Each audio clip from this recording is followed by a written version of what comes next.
ওকে, যদি অ্যানালাইসিস ঠিক থাকে আমার ট্রেড প্রফিট দিবে। দেখেন লাস্ট সেকেন্ডে আমার ট্রেডটা প্রফিট হয়ে গেল। আসসালামু আলাইকুম ট্রেডার্স, আমি মোহাম্মদ বকুল হোসেন। আপনারা দেখতেছেন বিডি ট্রেডার্স কিং। চলে এসে নতুন আরেকটা ভিডিও নিয়ে। সো আজকের ভিডিওতে আমি আপনাদের দেখাবো যে কোন টাইম ফ্রেমে ট্রেড করে আজকে আমি বড় একটা রিস্ক নিলাম। তো মার্কেট ট্রেড করতে গিয়ে এমন কিছু সিচুয়েশন ক্রিয়েট হয়ে যায় বা এমন টাইম ফ্রেমে আমরা ট্রেডিংয়ে ঢুকি যে টাইম ফ্রেমটা আমাদের জন্য কারেক্ট না। সো তারপর আমরা ট্রেড করতে গিয়ে বড় একটা রিস্ক নিয়ে ফেলি। তেমনই আজকে আমি একটা রিস্ক নিয়েছি। সো পুরো ভিডিওটা দেখেন, ইনশাল্লাহ অনেক কিছু শিখতে পারবেন, অনেক কিছু দেখতে পারবেন। সো কথা না বাড়ায় সরাসরি আমরা চলে যাচ্ছি মার্কেটে। এই মুহূর্তে আমাদের ব্যালেন্স জিরো, আমরা জিরো ব্যালেন্স থেকে স্টার্ট করতেছি। সো দেখা যাক আমরা পরবর্তী চান্স কোথায় পাই। সো এখানে এই ক্যান্ডেলটা যদি ক্লোজিং স্ট্রংলি হয়, উপর থেকে ওই ক্লোজ করে আসে, যেহেতু বায়ার স্টপ হয়ে গেছে, আমরা নেক্সট সেলের জন্য অপরচুনিটি নিব। ওকে, অলরেডি মার্কেট এখানে উইক ক্রস করে আসছে, আমরা সেল করে দেবো। কিন্তু মার্কেট দেখেন এক সেকেন্ডে কতটা নিচে চলে আসছে। একেবারে এক্সাক্ট পয়েন্ট থেকে আমি ট্রেডটা প্লেস করেছি, বাট মার্কেট এখানে এক্সাক্ট পয়েন্টে ট্রেডটা প্লেস হয়নি। আমরা ভলিউমটাকে অ্যাড করে নিলাম। যদিও ওকে, আমাদের এই ক্যান্ডেলটা ক্লোজ হয়ে গেছে, সেলার আসছে, কিন্তু সেলার হচ্ছে এমন একটা সিচুয়েশনে ক্রিয়েট হয়েছে যার কারণে আমাদের ট্রেডটা লস হয়ে গেছে। আমরা একটু লেট এন্ট্রি ছিল। যাই হোক, ক্যান্ডেল সেল হলেও আমাদের ট্রেড লস হয়েছে। এখান থেকে আমি বাইরের জন্য অপরচুনিটি নিলাম অনেকগুলো। সো এখানে হচ্ছে মার্কেট স্ট্রং মার্কেট, যেহেতু আগের ক্যান্ডেলে আমরা হচ্ছে লস করে ফেলছি। সো এরপর একটা স্ট্রং বায়ার আসছে, তার মানে বায়ার পুনরায় এখানে অ্যাক্টিভ হয়েছে এবং এই বায়ারটা কন্টিনিউ করবে মার্কেটটাকে এবং নেক্সট একটা হাই ক্রিয়েট করবে। এই যে এখানে যে রেসিস্ট্যান্ট লেভেল বা কালার এসএনআর ক্রিয়েট হয়েছে, মার্কেট মূলত এই এসএনআর লেভেলটাকে ব্রেক করে নিউ হাই ক্রিয়েট করবে এবং স্ট্রং বায়ার যেহেতু আসছে আপ ট্রেন্ড মার্কেটে, সো এই বায়ারটা কন্টিনিউ করার চান্স অনেক বেশি। এই জন্য মূলত আমি এখানে টোটালে 5টা ডেট প্লেস করেছি। আমাদের একটা ডেট লস হয়েছে মানি ম্যানেজমেন্ট হিসেবে।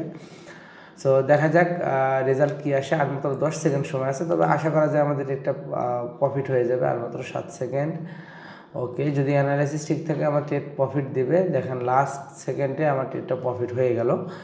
সো এই মুহূর্তে আমার এখানে ভালো একটা প্রফিট হয়ে গেছে, কিন্তু মার্কেট এখানে অনেক বেশি মোমেন্টাম চলে আসছে। দেখেন অনেক বেশি মোমেন্টাম চলে আসছে। সো যাই হোক, আমরা দেখি পরবর্তী অপরচুনিটি আমরা কোথায় পাই। মার্কেটের সিচুয়েশন দেখে আমরা নেক্সট অপরচুনিটি বের করব। ওকে,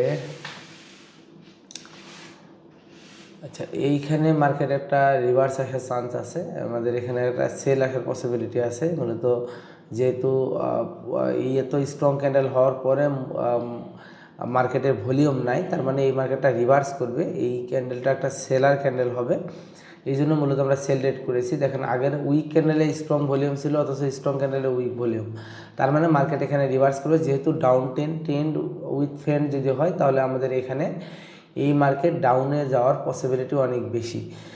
সো আমরা কিন্তু এখানে একটা লসের বিপরীতে 5টা ডেট আমরা প্রফিট করে ফেলছি। সো এইটাও আশা করা যাচ্ছে যে এই ডেটটাও আমাদের প্রফিট হবে। আর মাত্র 30 সেকেন্ড সময় আছে। এইখানে মূলত আগের ক্যান্ডেলের উইকের ভিতরে ক্লোজ, এরপরে লাস্ট দুইটা ক্যান্ডেলের ভলিউমের ভিতরে হিউজ পরিমাণ অ্যানামলি ক্রিয়েট করছে। মার্কেট ওভারঅল ডাউন ট্রেন্ড, এবং এখানে যদি সাইকোলজিক্যাল প্যাটার্নও ধরি, একটা সেলার দুইটা বায়ার, মানে একটা রেড দুইটা গ্রিন, নেক্সট ক্যান্ডেল রেড, আগের ক্যান্ডেলের উইকের ভিতরে ক্লোজ। সো অনেকগুলো রিজন এখানে আছে সেলার হওয়ার, এই জন্য মূলত আমরা এখানে সেল করেছি এবং আলহামদুলিল্লাহ আমাদের এই ট্রেডটাও কিন্তু প্রফিট হয়ে গেল। সো এখান থেকে মার্কেট নেক্সট ক্যান্ডেলে একটু চান্স আছে আপের দিকে যাওয়ার। যদি অপরচুনিটি দেয় আমাদের নিচ থেকে, তাহলে আমরা এখানে ইনশাল্লাহ ট্রেড প্লেস করবো। আদারওয়াইজ আমাদের ওয়েট করতে হবে নেক্সট অপরচুনিটির জন্য। আমার কিন্তু অলরেডি একটা ভালো প্রফিট হয়ে গেছে, $436 আমার এখানে প্রফিট হয়ে গেছে। সো দেখা যাক পরবর্তী অপরচুনিটি আমরা কোথায় পাই। তবে এখন আমরা যে টাইম ফ্রেমে ঢুকছি, এখন দেখেন এই যে সময়টা 9টা 38 বাজে। সো বুঝতে পারতেছি যে এই সময় মার্কেট অনেক বেশি ভোলাটাইল থাকে। সো এখান থেকে আমি আপের জন্য একটা ট্রেড প্লেস করলাম। যে যদিও মার্কেট এখানে হচ্ছে সেলার এই মুহূর্তে ডাউন ট্রেন্ড, সেলের অপরচুনিটি খুঁজতে হবে, কিন্তু লাস্ট দুইটা ক্যান্ডেলের ভিতরে ভলিউমের অ্যানামলি ক্রিয়েট করছে এবং মার্কেট এখানে সেলার আসলে উইক হয়ে গেছে। সো সেলার উইক হওয়ার জন্যই মূলত আমি এখান থেকে হচ্ছে বাইয়ের জন্য অপরচুনিটি নিয়েছি, যেহেতু সেলার এখানে বেশি উইকনেস শো করছে। এই জন্য একটা বাইয়ের জন্য একটা রেট প্লেস করেছি। দেখা যাক রেজাল্ট কী আসে। তবে যতটুকু আমরা আশা করা যায় আমাদের ট্রেডটা প্রফিট হবে। তারপরেও এখানে প্রফিট এবং লসেরই ট্রেড। সো ট্রেডিংয়ে টিকে থাকতে হলে দুটোই মেনে নিতে হবে। দেখেন কত বড় স্ট্রংলি সেলার চলে আসছে এখানে। এখন দেখা যাক যদি লাস্ট মোমেন্টে আমাদের লস হয়ে যায়, আমরা পরবর্তী অপরচুনিটি আমাদের খুঁজতে হবে। যেহেতু ট্রেন্ড হিসেবে এখানে 50% চান্স আছে সেলার আসবে, সেই ক্ষেত্রে আমাদের এখানে আসলে কিছু করার নেই। এবং আরও একটা ক্যান্ডেল ক্রিয়েট করে 3 ক্যান্ডেল অ্যানোমালি ক্রিয়েট করতে পারে, এইটা কোনো বিষয় না। সো আমাদের এই ট্রেডটা লস হয়ে গেছে এখানে, যদিও এখানে আগের ক্যান্ডেল উইকের ভিতরে ক্লোজ ছিল, লাস্ট 2 ক্যান্ডেলের ভিতরে অ্যানোমালি ছিল, তারপরেও মার্কেট আমাদের লস দিয়ে দিছে। সো দেখা যাক পরবর্তী অপরচুনিটি কোথায় পাই। আমরা এখান থেকে আপের জন্য রেট প্লেস করলাম, যেহেতু এটা একটা সাপোর্ট এরিয়া, 5020 রাউন্ড নাম্বার, এবং এখানে এর আগেও 2-3 বার কালার চেঞ্জ হয়েছে মার্কেট এখান থেকে, যদিও স্ট্রং কোনো বায়ার অ্যাক্টিভ হয়নি, তারপরে এটা একটা সাপোর্ট এরিয়া, সেই হিসেবে আমি 3টা রেট প্লেস করে দিছি। সো দেখা যাক রেজাল্ট কী আসে 3টা রেটে। এইটা আমাদের সেকেন্ড স্টেপ। আমাদের একটা রেট লস হওয়ার পরে আমি মানি ম্যানেজমেন্ট হিসেবে 3টা রেট এখানে প্লেস করেছি। সো এটাও এখন পর্যন্ত লসে চলতেছে, এখানে নিউ লো ক্রিয়েট করতেছে মার্কেট। সো হয়তোবা আমাদের এই ট্রেডটাও লস হয়ে যাবে। আর এইখানে এই যে মূলত এই যে 9টার পরে যে মার্কেটে আসার পরে মূলত ক্যান্ডেলগুলোর সাইজই একটু চেঞ্জ হয়ে যায়, এদের সাইজগুলো চেঞ্জ হয়ে যায়, এই ক্যান্ডেলগুলো মুভমেন্ট চেঞ্জ হয়ে যায়, অনেক বেশি উইক ক্রিয়েট করে। সো যাই হোক, দেখা যাক আমরা নেক্সট অপরচুনিটি কোথায় পাই। আমরা যে মার্কেটে অপরচুনিটি পাবো মূলত সেখান থেকে রেড করার চেষ্টা করব। আমাদের অলরেডি 4টে রেট লস হয়ে গেছে, আমাদের প্রফিট ছিল 400 সামথিং, বাট আমাদের কিন্তু অলরেডি 400 লস হয়ে গেছে। সো সেই হিসেবে আমি এখানে কিছু ট্রেড প্লেস করে দিয়েছি, টোটাল $600 ট্রেড প্লেস করে দিয়েছি। 3টার বিপরীতে আমি এখানে 6টা রেট প্লেস করেছি। সো এইটা প্লেস করার রিজন হচ্ছে লাস্ট ক্যান্ডেলের ভলিউম ছিল উইক, যেহেতু down trend market, down trend হিসেবে এখানে কিন্তু সেলার কন্টিনিউ করার চান্স আছে, যেহেতু একটা আউটসাইড বার ক্রিয়েট করছে। কিন্তু মার্কেটের ওভারঅল সিচুয়েশন এই মুহূর্তে যদি আমরা ভলিউম দেখি, তাহলে মার্কেট এখানে রিভার্স করার চান্স আছে। কিন্তু দেখেন এই ট্রেডটাও আমাদের লাস্ট মোমেন্টে লস হয়ে গেছে। এখান থেকে হচ্ছে এই যে লাস্ট ক্যান্ডেলে যেহেতু দেখেন অনেক বেশি ভলিউম চলে আসছে, আমি মূলত এখান থেকে নেক্সট অপরচুনিটি দেখি। ওকে, এখানে সেলার কন্টিনিউ করতেছে মার্কেট, এখানে সেল, আমি এরপরে 12টা ট্রেড প্লেস করে দিলাম সেলের জন্য। সো দেখা যাক 14টা রেট আমার এখানে টোটাল প্লেস হয়েছে। সো $1400 ট্রেড আমি প্লেস করলাম মানি ম্যানেজমেন্ট হিসেবে, যেহেতু আগের আমার অলরেডি বেশ 4টে রেট আমাদের হচ্ছে লস হওয়ার পর আমি 6টা রেট প্লেস করেছি, সেটাও লস হয়ে গেল। তাহলে 6 আর 4 অলরেডি 10টা রেটে আমাদের $1000 আমাদের এখানে 500 সামথিং আমার এখানে লস হয়ে আছে, অলরেডি লসে আছি আমি। এরপরে আমি এখানে মানি ম্যানেজমেন্ট করে কিন্তু $1400 ট্রেড প্লেস করেছি। সো দেখা যাক রেজাল্ট কী আসে। ওকে, সো মার্কেট কোনোভাবেই আসলে ট্রেড আমার প্রফিট হচ্ছে না, লাস্ট মোমেন্টে এসে ট্রেডগুলো লস হয়ে যাচ্ছে। দেখেন এই ট্রেডটা একেবারে প্রফিটে ছিল, কিন্তু লাস্ট মোমেন্টে এসে বায়ার চলে আসছে, এখানে ভলিউমের অ্যানামলিটাকে মার্কেট ওয়ার্ক করছে, কাজে আসছে। এখানে $1800 আমার টোটাল লস হয়ে গেছে। সো আমি এখানে $500 ব্যালেন্স সেট করে নিলাম। দেখা যাক পরবর্তী অপরচুনিটি। আমি এখান থেকে সেলের জন্য অপরচুনিটি নিলাম, যদিও একটু আগেই ট্রেড প্লেস করে দিয়েছি, যেহেতু 29 সেকেন্ডের পরে ট্রেডটা প্লেস হয়েছিল, যার কারণে আমি এই ক্যান্ডেলে টোটালে 5টা $2500 ট্রেড প্লেস করে দিয়েছি। দেখা যাক রেজাল্ট কী আসে। তবে ট্রেডগুলো অনেক লেট এন্ট্রি, যদি ওপেনিং থেকে নিতাম তাহলে খুব চান্স ছিল, যেহেতু ডাউন ট্রেন্ড, দেখেন ডাউন ট্রেন্ড হিসেবে সাইকোলজিক্যাল প্যাটার্ন হিসেবে ট্রেড ঠিকই প্রফিট হয়েছে, বাট আমার এন্ট্রির জন্য যেহেতু আমি আগের ক্যান্ডেলে এন্ট্রি করছি, যার কারণে আমার ট্রেডগুলো কিন্তু লস হয়ে গেছে। সো এইখান থেকে আমি $1000 হচ্ছে বেশ কিছু ট্রেড প্লেস করলাম এখানে।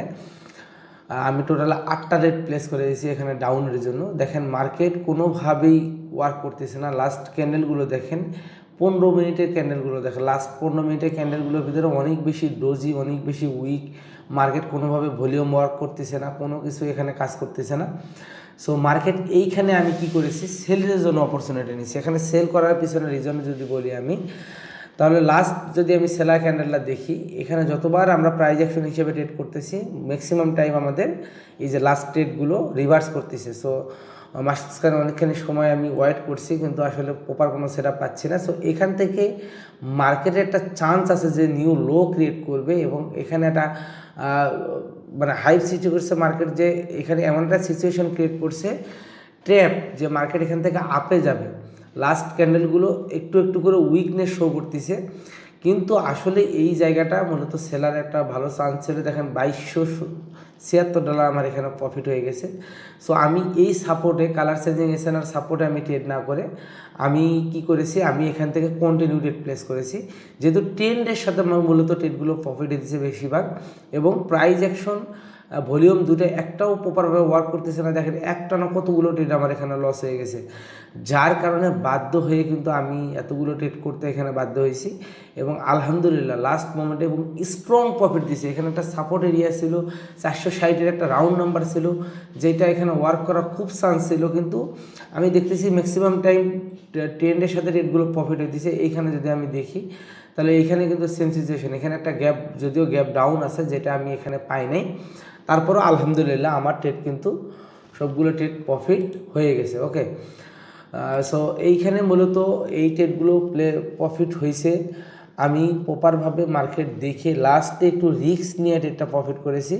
তবে অনেকগুলো স্টেপ আমাকে এখানে ওয়েট করতে হয়েছে, এগুলো হয়তো বা আপনারা এতগুলো স্টেপ ওয়েট করতে পারবেন না। সেই ক্ষেত্রে কিন্তু আপনাদের অবশ্যই মাথায় রাখতে হবে যে আমি এখানে যদি এক্সট্রা ইফোর্ট দিতে চাই বা এক্সট্রা রিস্ক নিতে চাই, সেই ক্ষেত্রে আমার ক্যাপাবিলিটি কতটুকু আছে, আমি কতটুকু ট্রেড করতে পারবো। যেমন এইখানে আমি কিন্তু অলরেডি লাস্টে প্রায় হচ্ছে $10-12 হাজার আমি এখানে রিস্ক নিয়েছি, শুধুমাত্র আমার এই লসগুলোকে রিকভারি প্লাস প্রফিটে আসার জন্য। এর কারণে কিন্তু আজকে বাংলাদেশের টাকায় আমি একটা ভালো অ্যামাউন্ট প্রফিট করেছি, $2276। মানে আপনারা বুঝতেছেন যে কত আসলে মোটামুটি একটা ভালো অ্যামাউন্ট এখানে প্রফিট হয়ে গেছে। সো যাই হোক, খুবই রিস্ক নিয়ে আর কি আমাকে ট্রেড করতে হয়েছে এখানে। তবে 9টার পরে 9:30 থেকে 10টা বা 10:30 এই টাইম ফ্রেমগুলোতে আপনারা রিয়েল মার্কেটে ট্রেড করবেন না, কারণ price action maximum time volatile থাকে এবং ভলিউম এখানে ওয়ার্ক করা কম। সো আপনারা হচ্ছে 3টা থেকে মূলত 5টা এবং হচ্ছে 6টা-7টা এই 2 ঘন্টা মূলত নিউজ থাকে। সো 7টা থেকে আপনারা 9টা বা সর্বোচ্চ 9:30 পর্যন্ত আপনারা ট্রেড করবেন রিয়েল মার্কেটে প্রাইস অ্যাকশন প্লাস ভলিউম নিয়ে, তাহলে মোটামুটি একটা ভালো রেজাল্ট বের করতে পারবেন। তার চেয়ে যদি বেশি করতে চান সেই ক্ষেত্রে কিন্তু আমার মতো রিস্কও নিতে হতে পারে। সো এই রিস্ক নেওয়ার মতো অ্যাবিলিটি আপনার থাকলে আপনি নেবেন, আদারওয়াইজ আপনারা এই টাইম ফ্রেমগুলোকে অ্যাভয়েড করবেন। সো ভিডিওটা কেমন লাগলো অবশ্যই জানাবেন, ভালো লাগলে একটা লাইক, কমেন্ট এবং শেয়ার করবেন। নেক্সট ভিডিও কোন টপিকের উপরে তৈরি করবো অবশ্যই আমাকে জানাবেন। ধন্যবাদ, আল্লাহ হাফিজ।